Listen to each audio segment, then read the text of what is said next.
এখন আমরা পেন্সিল টুল সম্পর্কে বিস্তারিত আলোচনা করব।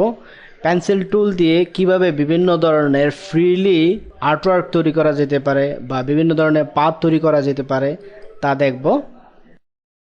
পেন্সিল টুল দিয়ে কিভাবে বিভিন্ন ধরনের ফ্রিলি আর্টওয়ার্ক তৈরি করা যেতে পারে তা জানবো। তাছাড়া এই পেন্সিল টুলটি আমরা কোথায় কোথায় ব্যবহার করতে পারি, যেখানে আমাদের অ্যাঙ্কর পয়েন্ট তৈরি করার ক্ষেত্রে খুব ব্যাক পেতে হয়, অর্থাৎ ক্রিটিক্যাল যে সমস্ত অবজেক্টগুলো অথবা পাথগুলো তৈরি করব, সেক্ষেত্রে আমরা পেন্সিল টুলটি খুব নিখুঁতভাবে ব্যবহার। পেন্সিল টুলটিকে ব্যবহার করার কিছু নিয়ম আমরা এখন দেখি। এটিকে সিলেক্ট করার পর ফ্রিলি মুভ করব। মুভ করার পর দেখুন এখানে একটি শেডেড তৈরি হয়েছে। শেডেডের মাধ্যমে বোঝা যাচ্ছে যে এখানে একটি পাত তৈরি হয়েছে। পাতের ভিতরে বিভিন্ন মুভমেন্টে আমরা অ্যাঙ্কর পয়েন্টগুলোকে দেখতে পাচ্ছি। এই অ্যাঙ্কর পয়েন্টগুলো আমাদের সিগমেন্টগুলোকে জোড়া লাগিয়েছে এবং একটি পাতে পরিণত করেছে। এই পাতের ভিতরে যে অ্যাঙ্কর পয়েন্টগুলো দেখতে পাচ্ছি, সেগুলো কিভাবে হবে তার সেটিংয়ে আমরা দেখতে পাবো।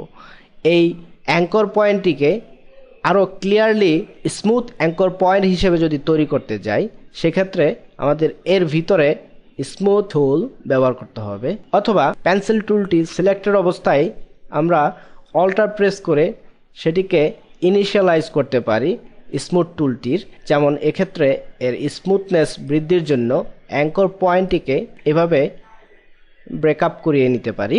যত কম পরিমাণ অ্যাঙ্কর পয়েন্ট তৈরি হবে, এর কমপ্লেক্সিটি কম হবে এবং এর কার্ভটি আরও নিখুঁত দেখাবে।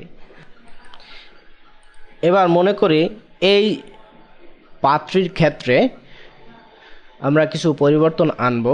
পরিবর্তন আনার জন্য স্মুথ টুলটিকে কিভাবে ব্যবহার করা যায় লক্ষ্য করা যাক। স্মুথ টুলটির জন্য আমরা অল্টার প্রেস করে ব্যবহার করতে পারি, যদিও বা আমরা স্মুথ টুল ডাইরেক্টলি সিলেক্ট করেও ব্যবহার করতে পারি। আমরা তা না করে পেন্সিল টুলটিকে সিলেক্টেড অবস্থায় রেখে অল্টার প্রেস করে ব্যবহার করব। এতে করে যে বিষয়টা হয় তা হচ্ছে আমাদের যে ডাইরেকশনটি রয়েছে তার কোনো পরিবর্তন হবে না। কিন্তু এখানে যদি আমরা এই শেপটিকে স্মুথ টুল হিসেবে সিলেক্ট না করে পেন্সিল টুলের সাহায্যে রিশেপ করার চেষ্টা করি, তাহলে ওই ডাইরেকশনটি কেটে ওই অবধি সে শেপটি হবে যেটি আমরা ইতিমধ্যে করলাম। যেমন এক্ষেত্রে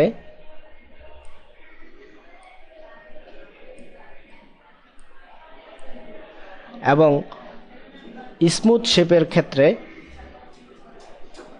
আমরা স্মুথ টুলটিকে ব্যবহার করব। এতে করে অ্যাঙ্কর পয়েন্ট সংখ্যা কমে যাবে এবং কার্ভটি নিখুঁতভাবে ব্যবহৃত হবে। এখন নিচে আরেকটি পাথ ইরেজার টুল রয়েছে। এর সাহায্যে পাথটিকে আমরা ইরেজ করতে সক্ষম হব।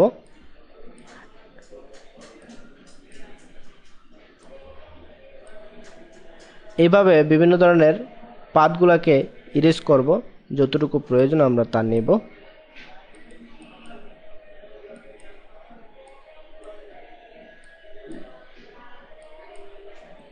ওকে, এখন একটি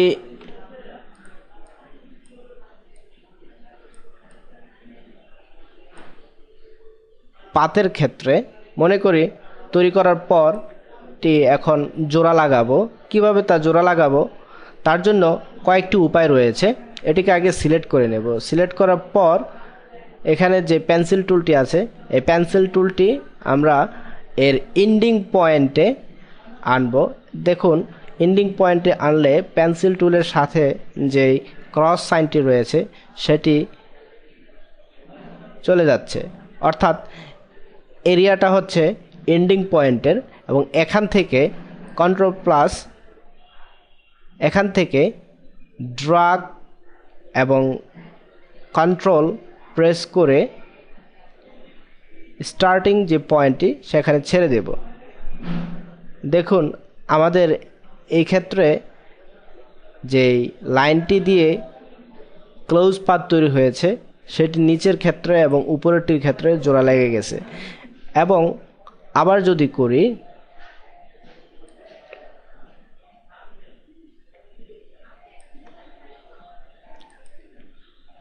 এখন এই পেন্সিল করার সময় পাথ হিসেবে করতে চাই, তাহলে আরো কিছু আমাদের ড্রাগটিকে ছেড়ে দেওয়ার করার পূর্বে অল্টার প্রেস করে প্রথমেই রয়েছে, তারপর টলারেন্সের ড্রাগটি ছাড়বো, তাহলে অটোমেটিক্যালি এটি ক্লোজ পাথে 20 পিক্সেল পর্যন্ত এবং 0.5 আমরা বিভিন্ন ধরনের শেপ তৈরি করতে সক্ষম। ডিফল্ট হিসেবে আমরা সাধারণত 2.5 পিক্সেল ব্যবহার করে থাকি ফিডেলিটি হিসেবে। ফিডেলিটি হিসেবে যদি আমরা একে আরো চেঞ্জ করতে চাই, তাহলে এর যে বিষয়টা চেঞ্জ হবে তা হচ্ছে এর যে স্মুথনেস সেটা কমতে থাকবে এবং এর যে কার্ভগুলো রয়েছে সেগুলো বৃদ্ধি পেতে থাকবে এবং অ্যাঙ্কর পয়েন্ট সহকারে।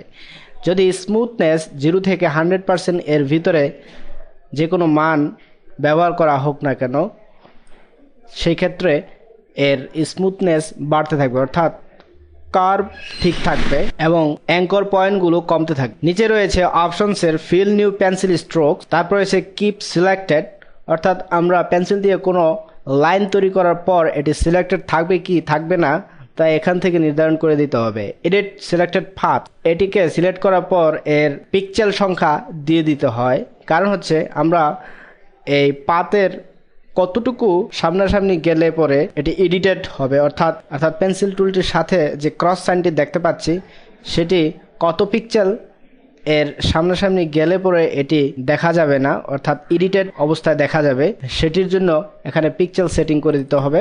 যদি আমরা বৃদ্ধি করি তাহলে দূর থেকে আমরা এটিকে ব্যবহার করতে সক্ষম হব। যেমন মনে করি এখানে ডাইরেক্ট সিলেকশন টুলটি দিয়ে যেই দুটি অ্যাঙ্কর পয়েন্ট যোগ করব সেই দুটি অ্যাঙ্কর পয়েন্টকে সিলেক্ট করে নেব, তারপর এটি সিলেক্ট করার জন্য শিফট ড্র্যাগ এবং সিলেক্ট করার পর লক্ষ্য করতে পারতেছেন যে কিভাবে এটা হয়ে গেল।